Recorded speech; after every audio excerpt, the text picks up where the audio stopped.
All right, so this is gonna be the third video of our series, and we're gonna look at carbohydrates in food. So this video is gonna be titled Milk and Cookies.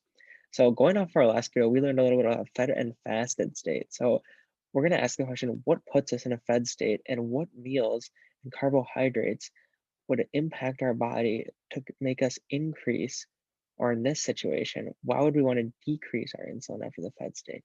So we have three simple sugars that we take in, and this is glucose, fructose, which we is our fruit sugar, and our galactose. This is milk sugar and in peas. So our glucose is going to be our primary fuel. Our sucrose is going to be one glucose and one fructose. This is our table sugar. Our maltose is going to be two glucose, and our lactose is going to be one glucose and one galactose. So this is going to be our milk sugar.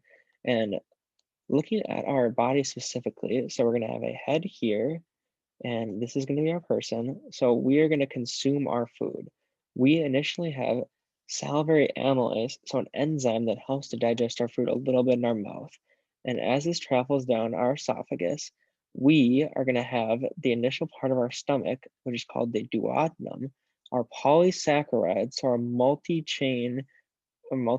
So if we have more than one, that is poly. So they are going to be digested into disaccharides, and the duodenum and brush border enzymes are going to hydrolyze them into monosaccharides before absorbing in the duodenum. So that's a lot there. But we have a lot of different enzymes that are impacting them in the stomach.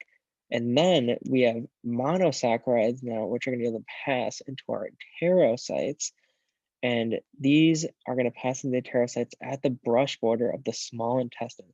So if you've heard about the small intestine, it is the long part of the body that spans s- a lot of distance within the stomach, but then we also have the large intestine. But specifically, next video, we're going to be looking at the digestion that occurs on a micro scale of the small intestine.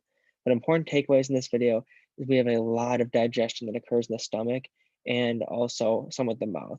But our important enzymes to acknowledge are pancreatic amylase, our salivary amylase, and the digestion that occurs in the duodenum, the initial part of the stomach, by our brush border enzymes.